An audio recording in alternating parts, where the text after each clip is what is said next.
Hey, welcome everyone to another Speed Secrets podcast. Today's guest, I'm really looking forward to this, is driver coach Rob Wilson. Rob, welcome to the show. It's been a few years since we bumped into each other, probably in a pit lane somewhere.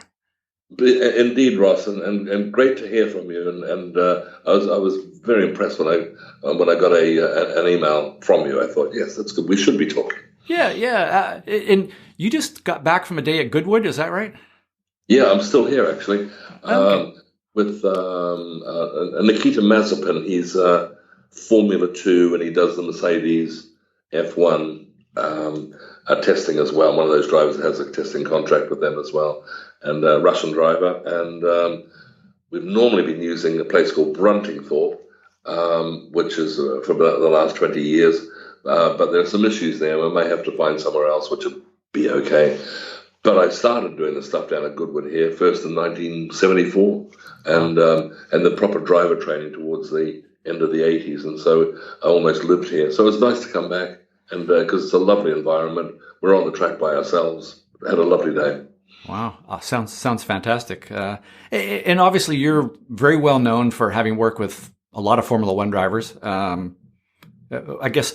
Who can you talk about, and what can you tell us about them? I think it'd be kind of fun for listeners to hear a couple of stories. Yeah, I tend not to sort of overdo it, but it's usually about half the field. So it's roughly speaking about 10 or 11 of the field are either coming, or they were there before then, or they're still with me. So you can pretty much say half the field. And of course, Kimi doesn't care, And he doesn't mind at all saying that, but he was very good. Valtteri Bottas, both Finn, and another Finn actually, but Nico Rosberg. I mean, he's known as from Monaco, but his father was Finnish. So those drivers chat away about it. Kimi, of course, came in, and it was pretty clear, he was, roughly speaking, a Mikko Häkkinen and of the future when he came in. And I think it stayed much like that, with quite traditional lines, but just fast and a very good feel for what's going on beneath them on the surface of the track. And so I thought that was quite a similar thing. And Valtteri, you've done quite a lot of days with him, and very, very, very fast. And, it's unfortunate he's got Lewis Hamilton as a teammate, because that's going to be tough. Yeah. So, anyone, you look at, if you've got Fernando Alonso or Lewis Hamilton as a teammate, possibly Max Verstappen now, you're in trouble. Yeah. These guys are just good. So what have you worked with a guy, at that level? I mean, it's the same. It is the same. Let me think. They all know. Some of them have been with me before they're in Formula One, so they know, and then they go to Formula One. They still keep popping back, and spending a bit of time with Lance. Obviously, Lance Stroll. He's a lovely guy. Yeah. And getting better, and was looking forward to a good season. What do you do with these people? Well, obviously, if it's someone good, lines aren't a big thing, because you'll know, like me, you can win on a couple of different lines. You can be a bit wide here. You could have a corner going on a little bit longer, but you've got a higher minimum speed. So, it still works. Yeah. In a way, watching someone on the track or being at the track with them, it's pretty hard, for the Formula One car to say, look, turn in earlier, you're not using all the road. They know that stuff. Yeah. And some people go for a slightly early turn in, like Nigel Mansell always did. Charles Leclerc's looking like he's doing that.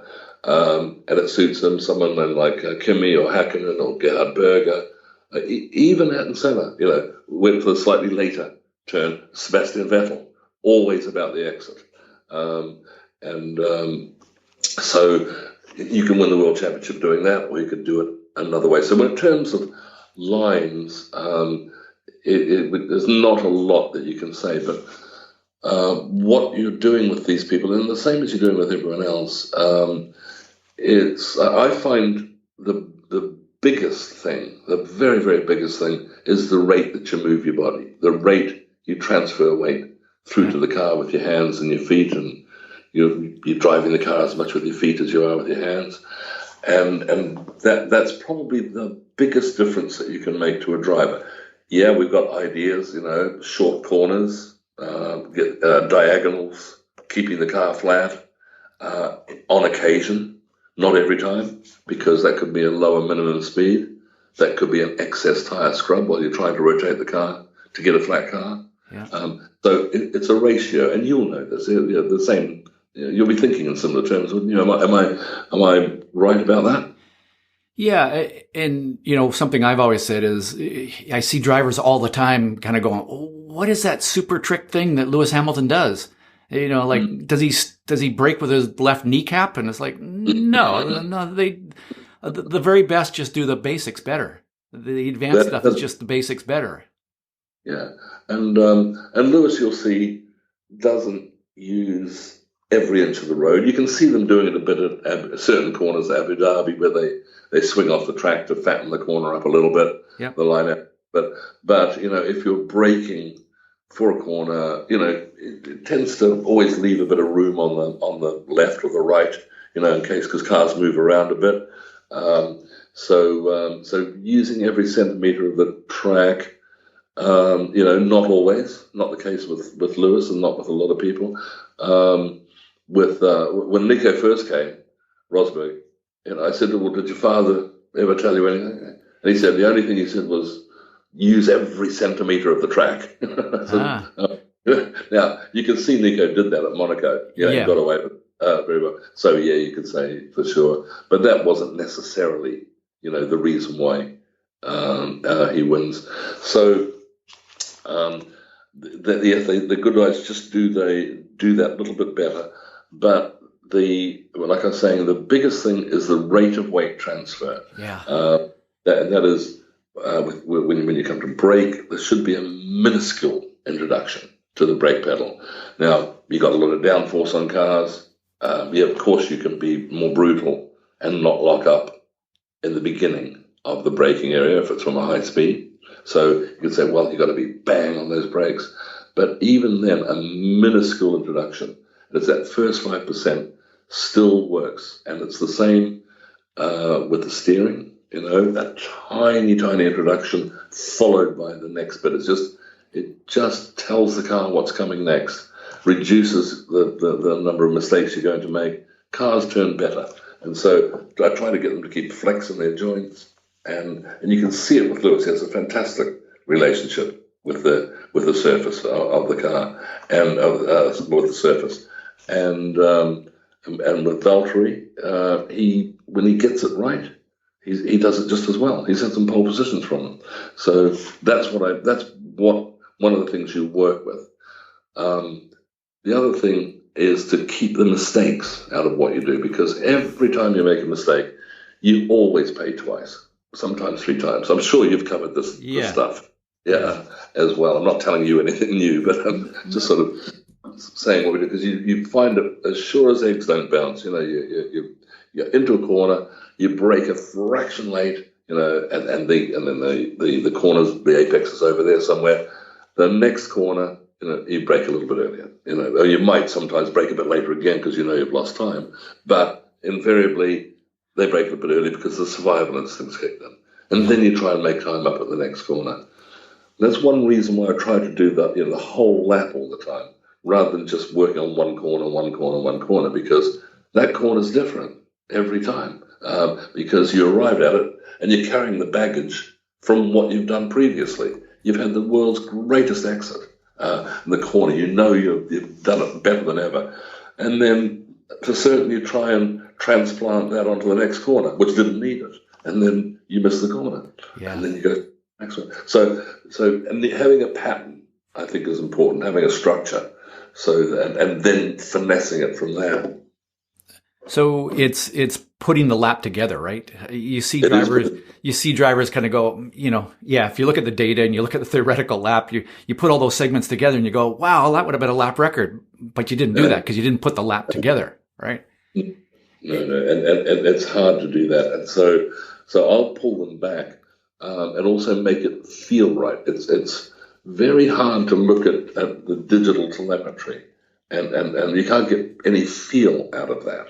So I will drive. Let's go with a driver, and you can feel the joins in their lap, and we'll set a fastest lap, say 1 minute 30, and then off you go, and on the limit, and you get yourself to the driver then does a 1:30.7. So fine, okay, we're 7/10 off, but it felt wrong. You could feel the joins, it was aggressive and such like. So then we'll get them driving nicely, introducing the car, keeping a bit of flex here, just doing it elegantly. Now that lap, so I have to slow down a little bit, and that lap comes out at 1 minute 30.2, pretend. Come out, it's slower. And so you would certainly, looking at the telemetry, you would never take that 1 minute 30 point, the one at 31.2 as a data lap. You'd take the 30.7 and say, look, all we've got to do is brake a bit later here and do that, get on the throttle a bit earlier, something, and you'd do it. But we'd say, no, the 131.2 was right. That was a good lap. That felt right.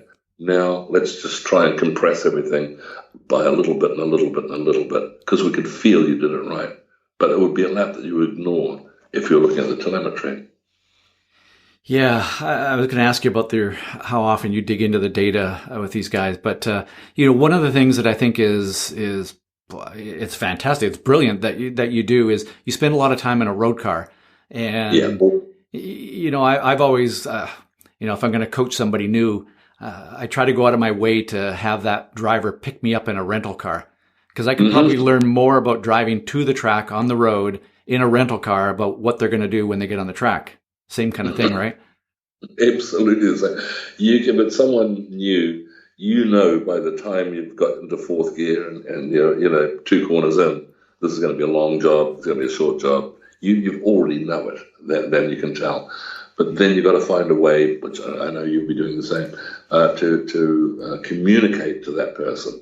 And because they'll be anxious to do a lap time to start with, to show how fast they are.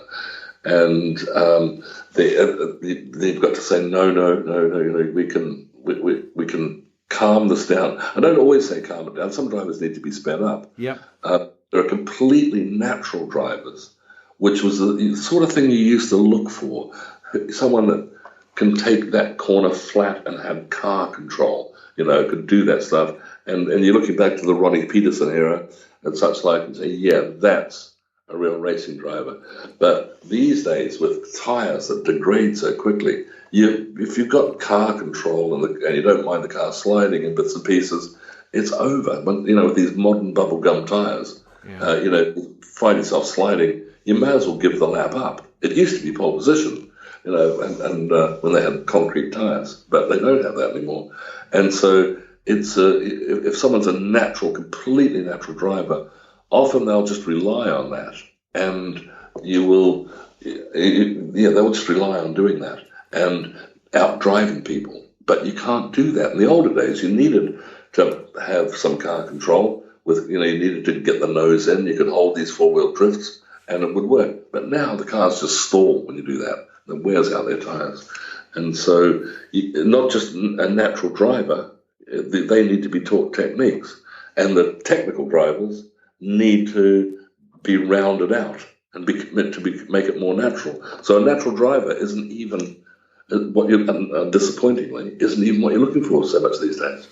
That's an interesting perspective. And I'm going to ask you a question, kind of this is the coach to coach thing. Like, how do you deal with a guy, who shows up and does that 130.7 and it's like, okay, I got to get to that 130 flat. And you're saying, no, let's slow down to a 31.2 to get the pieces right before we start to go there. How do you, do drivers, some of the drivers that you're working with, these guys, can you hold them back? Can you get them to say, let's not focus about that lap time. Let's get it right first before we move on to that. How do they react to that?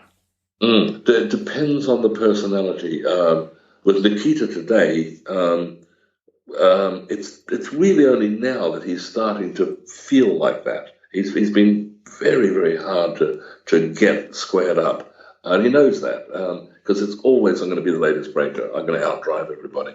And now we're getting some elegance into his inputs, but that's taken about 5 years to do that. I've been with Nikita for 5 years because he had to grow up as well. Yeah. You know, he's 20 now and he's becoming more of an adult. We go, no, I'm going to do this, and then finally it works, which is very pleasing to see.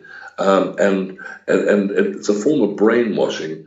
And then he looks at the stopwatch, you know, because we time every lap, and we say, look, it drove like this, and I got that. But it takes a while to filter through, particularly if someone's quite hard-headed about it and is the world's latest breaker. So Nikita has taken a time to do that, but he keeps coming back. We do days and days, you know, and but just while he grows up. So he's taken a little while to get that out of his system. There are others, that get it sooner than that.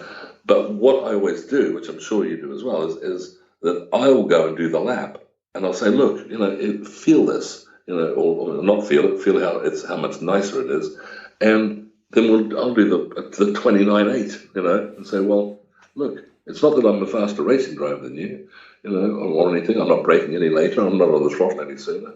I'm not even necessarily carrying any more mid-corner speed. You know, I'm just telling the car what's coming next. I'm not relying on car control, reflexes, anything. And then they feel it. They feel that. They say, right now, I can feel the joins and everything you're doing. You know, so let's just go. So you get back to it. They get them back to it by giving them examples, and then they give themselves their own examples. Now that could take, like in Nikita's case, a few years while he gets older. Others might get it in 3 days. Some might get it in a couple of days. But you have to get them to give themselves their own examples. Look, I did this and I got that. But it's normal. That's what we do. Well, how often do you get a guy that goes, okay, that's all fine and good in a road car. You get into a Formula One car, Rob, and you know, like, do you get any pushback there? Guys saying, yeah, but that doesn't work in an F1 car or F2 car or whatever. Yeah, not really. I can understand why you would say that, and it would be fair for somebody to say that as well. But the people that come to see me, and which is heaps and heaps, and I don't mean to aggrandize that, I didn't mean that, but the people that come and see me, I don't have my email address anywhere. I don't have my phone number out, and no one has my phone number or email address. I mean, people do, but only people who know people, so that by the time someone comes to see me, their engineers might be anywhere, you know, they know what it's about, that it's a learning tool. Of course, you know, you get into a Formula One car, you know, when you fit in one, you know. So we know that, and so that tends not to happen. People will, because they already know what's happening when they come here, and they've talked to the drivers the years before. I've been over 30 years now doing it, and so it's okay, you know. Yeah, we're not going to get in there and do it in a Formula One car because I'm ancient. You know, it's 53 years since I started doing anything in racing, getting paid to do something in racing. So yeah, you know, you're not going to do that. But it just seems to work. Yeah. And there are questions, of course. You know, when I'm talking, say, with Valtteri in the earlier days, I think he was at Williams then, the first time, and I'd say, you know, we've got to introduce the brake. We've got to begin the brake decrease at this rate. We've got to start to guide the wheel, you know, and in this really, really short braking area, and it works. You can see it better on a longer braking area, but when you've got a really short one and a compressed right-hander after it, you'd say, well, I don't know if I've got time to do that in all of that tiny little area. And then so we showed him a few days later, and he was doing it. And then so now the physics are the same in the Formula One car, and so he learned to do that. He does it very, very well. And so you have to give them examples. They question it, yeah, sure, and you need to be questioned. to do it. But no, it seems to work. It's not just the drivers that come; the engineers come as well. It's kind of a good thing. Sometimes I kind of go, this is a good and a bad thing. But, similarly, I mean, it's not like I go looking for drivers to coach. They sort of end up arriving, right? And so by the time they show up, they've got that open mind and they're like, I'm here. I'm ready to learn. So yeah, the reputation helps with that. The flip side of this is, I've had drivers come to me and go, well, Rob Wilson says to do this and this, so I'm going to go and do that. Sorry. Yeah. Well, but sometimes I think some of what you say, maybe what I say is, well, I know what I say is, it gets, I don't know, either maybe not even misinterpreted, but maybe taken a little too far. You say smooth is fast. Well, that means that everything should be absolutely so smooth that you're slow, right? That's right. So, come on, we need a bit of energy here. Yeah. So we want a short corner, but sure. But why would we take it down 10 miles an hour in the apex just to get a flat car for 200 meters after that or something? It wouldn't work. It would be too slow. So yes, they will take it a bit literally, and I find people sometimes, and it could be 2 or 3 years, and I come back and they go, oh, I see what you mean. I did this at Spa, I did something. Suddenly it worked. And it was 3 years later. Yeah. So you don't know how much. So, yeah, it's difficult to talk too much in absolutes. And that's why I said at the beginning, we want short corners, we want diagonals, we want flat cars, we want all that on occasion. But not in every occasion. So you need to be able to recognize when that's not the case. We just want a high minimum speed, or I don't know, something else like that. We need a really short braking area, and such like. So, of course, so they may just take one idea, one thing, and that may, like I think you just said, that may be even overstated, because I would sit there if I came and saw you. I'd be right. I'd have feet up on the dashboard. Okay, Ross, show me. And of course, you never stop learning. All right. Never learning and doing it. Do you find that? Yeah. I mean, wouldn't it be? Well, if you stop learning, you might as well stop. Bury me at that point, right? Exactly. Yeah. And actually, I think that's an interesting thing. Is as a coach. As a coach, what have been some of the, I guess, aha moments where, there was a time in your career where you kind of thought, well, this is the way you drive. And then there was like this moment you were like, well, actually, here's a big aha moment. This is a completely different way of looking at this. Have you had that kind of a situation? I've had to learn. You just keep learning. One aha was... we turned up at a track that existed just out of Miami. It was called Tamiami. Yeah. And I think Emerson Fittipaldi drew it in a park, somewhere. Yeah. And I'd been doing these races in the Barber Saab, and I would always just wait for the dangerous corner and think, well, if it worries me, it's going to worry them more. And you just went to outdrive people. And so I'd always, when I'd turn at these tracks, I've never seen them before, I'd always look for the scary corner, and which is a stupid thing, but it's what we did. And then, pardon me, then we turned up at Tamiami and driving around the rental car. I mean, it's like a race around your living room. I'm thinking, where's the corner? It just wasn't there. There were corners, but nothing dangerous, and nothing that, the only fast corner, you were accelerating onto it from second gear to something, so it wasn't a corner. And so overnight I thought, well, I can beat these guys. I'm going to have to be good at slow corners. It's just slow corners. And so that, concentrating on the slow corners, was one of those things. I am going to do this better. And somehow overnight, got the rotation with this, and we got it, and we won. So that was an awareness that so much time has to come from slow corners. I wasn't really thinking about it. And Stefan Johansson called me up a year or two back when he was racing. He said, can I come over? I used to race against Stefan a lot. Yeah. We had some great battles over the years. in Formula 3 and such like.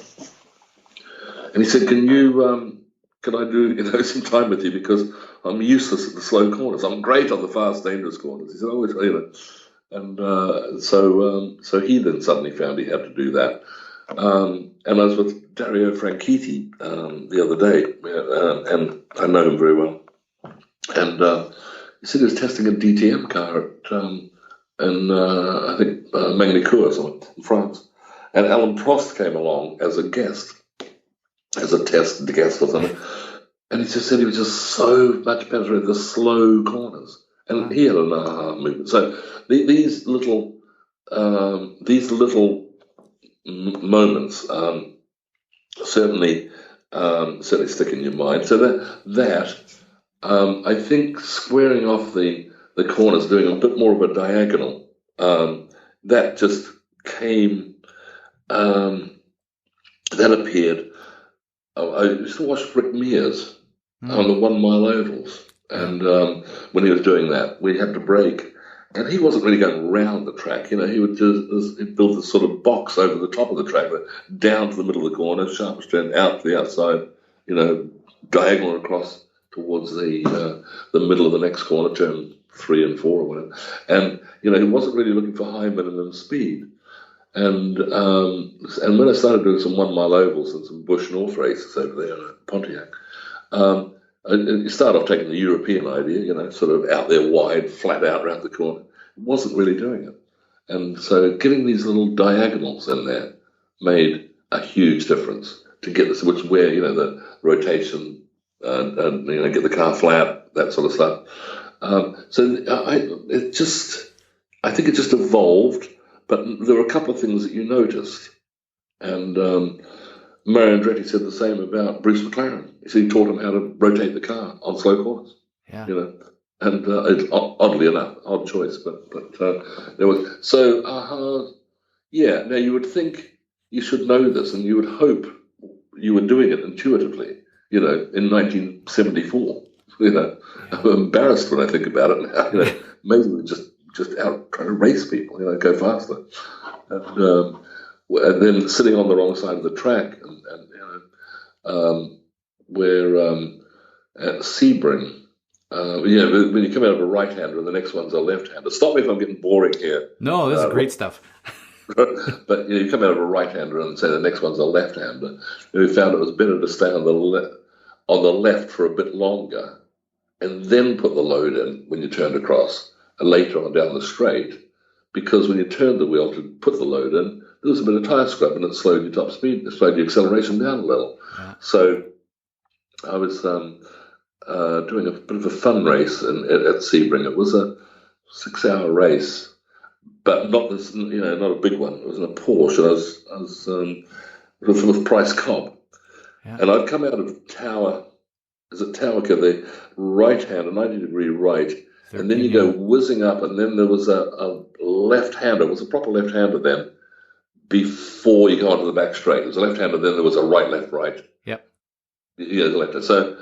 And they had telemetry on, so I was just staying on the left up there, because I could get the left-hander flat out, and Price was moving over to the right. I kept telling him this stuff, and he'd look at the telemetry, and there it was going faster, because I wasn't putting the left. And so finally, Price puts his feet up on the table and says, "Right, tell me about this," with humor, Yeah. And so these little sitting on the wrong side of time, and I can't remember when that finally clicked in. But it does. So what we do now is it's moved on from short corners and diagonals. It's all in there somewhere, and flat cars that sit on the wrong side of the track and that sort of stuff, into the rate of weight transfer. And that's, I'm finding, the biggest thing. That if you can just separate the fear from the feel, you're staring at death through the windscreen, but you're still going to pull the levers in the same way, the feet. You're just going to introduce the brakes, decrease them at the right rate, know that there's an under rotation, and there's this subtlety that goes on, and which I find, on top of all the other things, is delivering speed. And so we try and get cars to work that way as well, rather than having them completely rigid. I don't know about how many ahas there were, I just accumulated it over the years because although I raced, I've almost forgotten I raced. I raced probably 35, 40 years. Nothing too grand, but I raced. And all the time I was thinking about the car, about this, about that, about the other driving. And the racing sort of came and went. And I realize now the whole thing was a rehearsal for what I'm doing now, because I just love, and I'm sure you must be the same, I just love watching the development of people. And that's what I enjoy the most. And the whole thing was rehearsal for that. So I've almost forgotten I raced. And you've got to love it. It's got to be something you want to do. Sorry, Ross. Yeah, no, I mean, we could go on. Yeah, shut up. No, I mean, we could go on and on about just that. I mean, how many coaches are out there who they're really underemployed race drivers who are just trying to make a buck, and they don't have that same passion for learning and figuring out how to pass that along to somebody else like you do and I do. I mean, and please, I don't want that to come across the wrong way. No, I take it as it is, yeah. But it's just, I hear, and you would not be doing what you're doing to this day if you didn't love what you do. And yeah, I've had that. I'm going to say that was one of my aha moments, was when I realized that I loved the passing this along to other people, and actually figure out how to go fast for me. That's kind of like one level of difficulty. To figure out how to make somebody else go fast, that's 2 levels of difficulty. Like, not only do I need to figure out what needs to happen, but I need to get them to actually do it. It's even more of a challenge. So, yeah, that was sort of the big aha, I think, for me was, I enjoyed this as much as anything else. So I'm really glad to hear that, because there aren't many people. We know coaches coach, that's fine. They get to be the other driver in cars, and they have their own ambitions and bits and pieces. And sure, why not? That's what you do. Yeah. But I think maybe like you think that this is not something I do. This is something that I am. Yeah. And when you come here, when a driver comes there, and I'm sure it's the same with you, you just make sure that that's the most important thing in the world. That person is, and each day, and there's a trickle down effect. In fact, it was David Robertson. Now, David Robertson put Kimi Raikkonen and Jenson Button into Formula One. Mm-hmm. His son Steve still manages Kimi, and David was he's passed away now, but he was a sort of a boy made good. He was born with nothing, and tough guy, and then ended up making a fortune out of things just by he was a charming, clever guy, that outwitted Ron Dennis and got, millions from Peter Sauber for Kimi to do his first year. He really did. He really was a fantastic salesman. And he said to me, and they're very good friends, and Steve's still a good friend. And he said, we're driving along one day, and he said to me, I can't do his accent. He says, you know what, Rob? People say to me, it must be great to be your own boss. And I say to them, no. I'm not my own boss. Everyone's my boss. I got 1,000 bosses. And I make sure that every one of those bosses gets exactly what they want. And I thought, yeah, that's great philosophy. And I think that when somebody arrives, it's not just like a McDonald's hamburger thing. And again, I assume I'm talking for yourself as well in this. That they've come through a lot to get there, and they want to be racing drivers.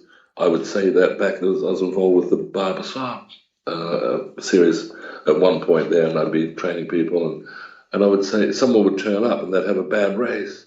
And I would always start at the back of the grid, when you're trying to fix people, because they got the longest story. And this wasn't just some punter, some whatever that's turned up to have a driver. Yes, it could be viewed as that.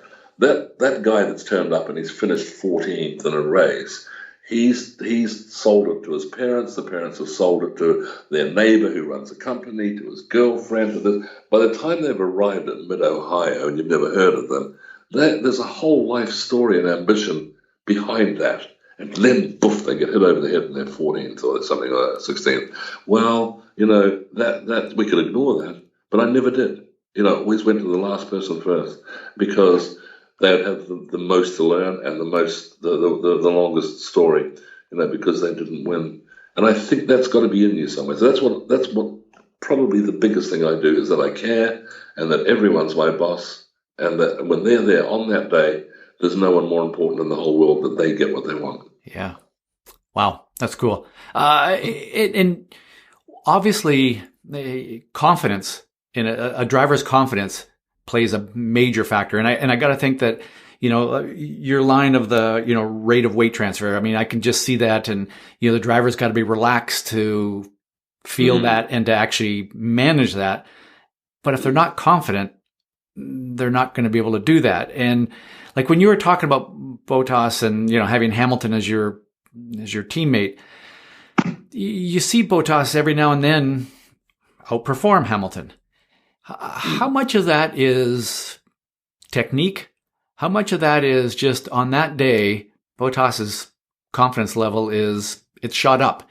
And, the one thing I'd say about Hamilton is Hamilton's really darn consistent, although he had a couple of during the season when he and Rosberg were really going at it. You could almost see whose confidence level was up on a weekend. And yet Hamilton through the years, I think, has been super consistent with that. I guess my question is, how much has Bottas's performance impacted by his confidence level, and how much of it is just pure, he doesn't have the skill that Hamilton has? Or sometimes, yes, confidence level, perhaps.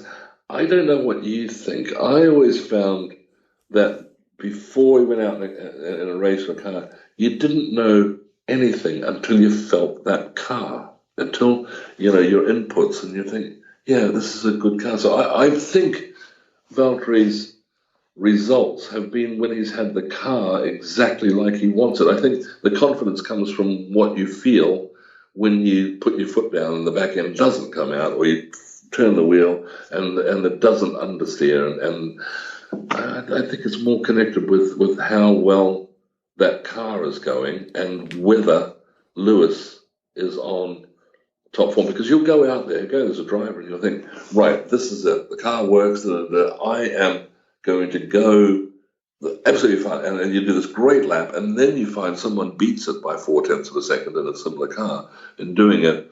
And that's when the problem arises. And I think it's, Lewis will make his great shot at things, and then he gets beaten sometimes, gets put on pole. And only then will he think, oh gosh, the car didn't quite do this, it didn't do that. It was a great lap time until you saw yourself third on the grid. I think it's more connected with the car.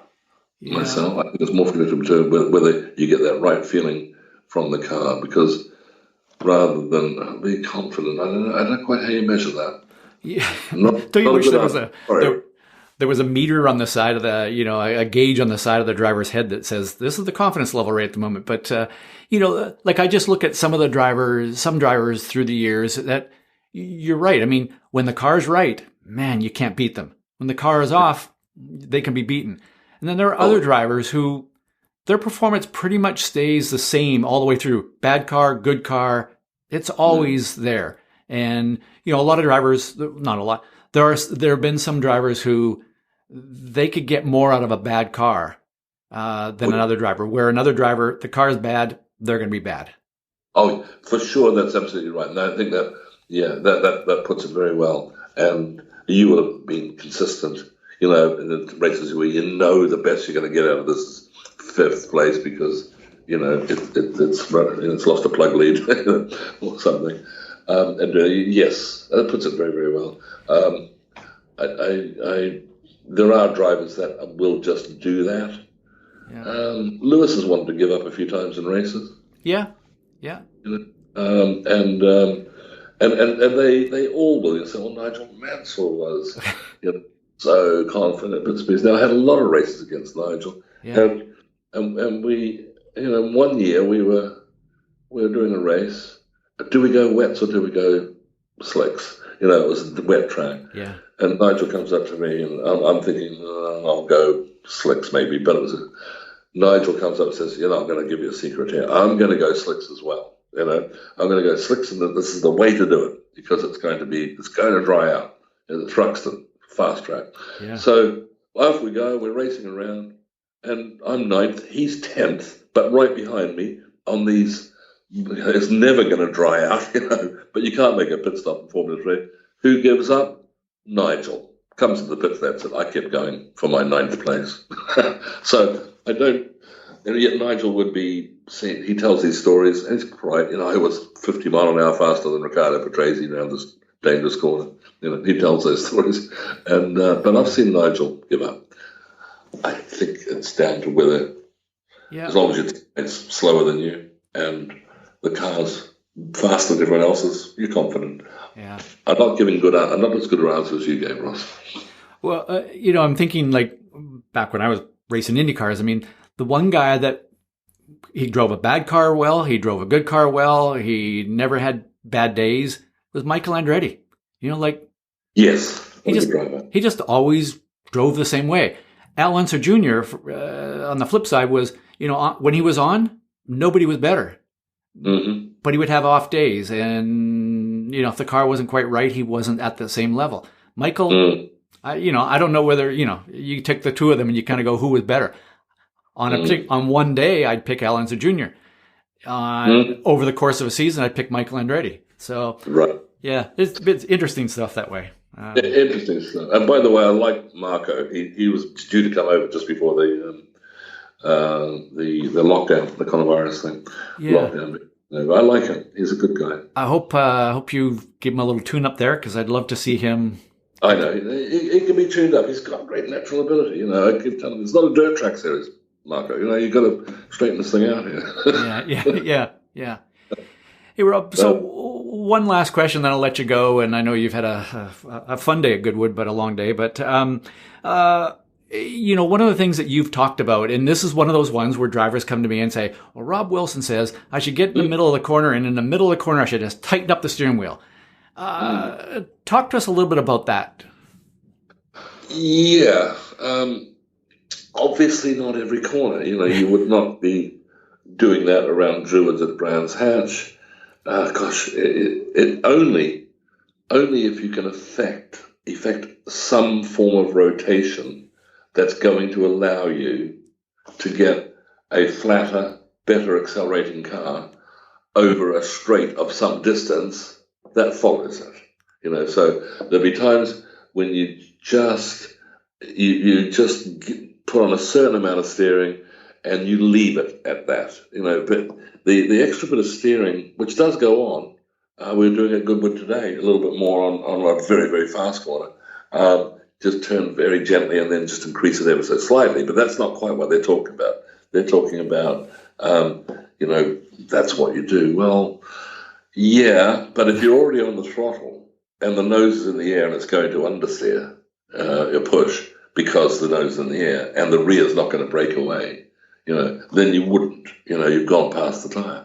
And so you simply wouldn't do it. You might do it if just at the tail end of the brake decrease, but there's still a bit of weight in the under rotations. You've got rid of the under rotation of, say, the right front wheel on the right-hand corner or something. You might be able to get a little bit of rotation. The idea for that is just to, if you can, put a little more steering on. If the car will follow its nose, if there's a straight after it, well, it doesn't have to be a long straight, but so that you'll then pick up speed because the car's accelerating quicker because you've taken steering out as a result of having put more steering on. There will be occasions when you can do that. Yeah. But there are a lot of occasions where you just go around the corner. You take Druids at Brands Hatch, a typical 180. You really just go around the corner like a hairpin or something. They're not racing corners, so I wouldn't be suggesting that all the time. there'll be occasions when you can manipulate it to your advantage. But like I said, at the very beginning when we're talking about, on occasions, you can. So, but you're receiving that as an absolute, which I'm sorry to put you through that, because they will probably say what I just said. well, if people, drivers listening to this, I think their takeaway is always just work on the slow corners. Angle them off, turn in, because you kind of mentioned that a little bit. It's like, I know somebody's going to go, well, Rob Wilson said this. Yeah. But I think a takeaway from our conversation is, what we say works more often than it doesn't work, but it doesn't work 100% of the time. That'll do. I think that'll do, Ross. Yeah. And we must get a day together. We'll go and, you can coach me for a day. Same. Yeah, I'll find my way over to the UK one of these days, and we'll go out and play in the worst road car you can find. No, we use Vauxhalls now. They're a fine vehicle. Okay. Sorry, I didn't mean to put it down, but have you heard of the Vauxhall? Oh yeah. Fine. And the point of that is, going back to the rate of weight transfer, is a car like that is going to, every little movement is going to show up that much more, so you can start to feel it. And as you say, the bits join together better, right? Mm-hmm. Yeah. Because you try and do it in a Ferrari something, it's over, with all the various things. With this, whilst it's doing something, understeering, pushing, going loose, going through the dampers, the shock absorbers or something, sidewall all the time, you can be discussing that whilst it's happening and go, look, you did this and that's what you've done. Yeah. So the next do something, we won't do that, and look, it doesn't do it. And it's more, you can feel it. Whereas it's very difficult, because you and I were both driven all the same things all the time. And you sit with somebody in a Ferrari 430, well, you don't really want to do it, and because there's the worry when you get around the corner, and the little movements are camouflaged, by a variety of things, as we know, all the things that we know that cars have like that. So this way, you can, it's more obvious. You already just said that. Yeah, and I've had some drivers doing some work in rally cars, and it's the same kind of thing. I mean, you get into a fast corner on a track, and you get a little oversteer, and it's kind of like, oh, what was that? That was, it happened just like that. Well, in the dirt, in the gravel, it's like, okay, there's some oversteer, there's some oversteer, there's some oversteer, there's some oversteer. It's still oversteering, and we could have a full conversation while it's happening.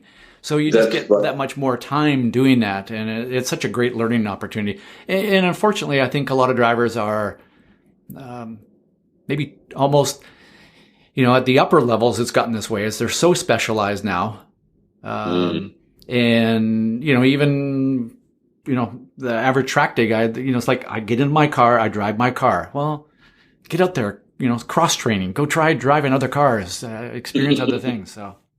And also for rally drivers who do a lot of those, you can never it's not wise to get them to be the world's latest breakers, because on a racetrack, you're only slowing down for the slowest point of the corner, which is somewhere, sometimes in the distance, not necessarily visible when but it's more visible. With a rally car, you're never really sure where the slowest point is, or you often aren't.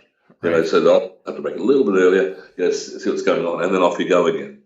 So I tend to leave that bit out, brake later, because then when they get to the rally car, you're never sure where the slowest point is. Yeah. So it's a bit more difficult for them. Good drivers, that's for their fun. Yeah. Well, Rob, hey, I always have my speed secret. So what is your speed secret? What is the one piece of advice you'd give to drivers? Always tell the car what's coming next. Always tell the car what's doing this. But of course, that doesn't mean smooth. I tend to, and we've both discussed this, both said, smooth, that can be one wheel movement, apex 3/4 way around, and it could just be slow, So I don't want to use the word smooth. The result can be quite smooth, but always introduce to the car with your hands and your feet. And remember, you drive with your feet as much as you do with your hands. Yep. Yeah. Well, Rob, this has been hugely fun talking, and yeah, you're right. We need to go and spend a day coaching each other, having a little fun. We'll get it all sorted. Yeah. Well, okay, Rob, I'll let you go, and thank you again for being on the show. Thank you as well, Ross. I was very, very, very flattered to get your message, and I'm glad we had a chance to commune. Yeah, it's fun doing that and sharing some stories and stuff. So, hey, keep learning and keep having fun. Yeah, well, I'm going to keep studying. Thank you.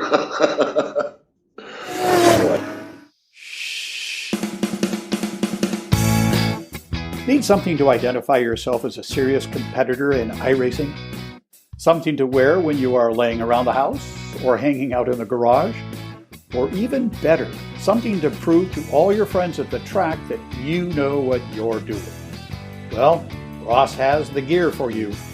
Go to speedsecrets.com/gear to check out the t-shirts, polo shirts, and hats. Show off that you're part of the Speed Secrets team.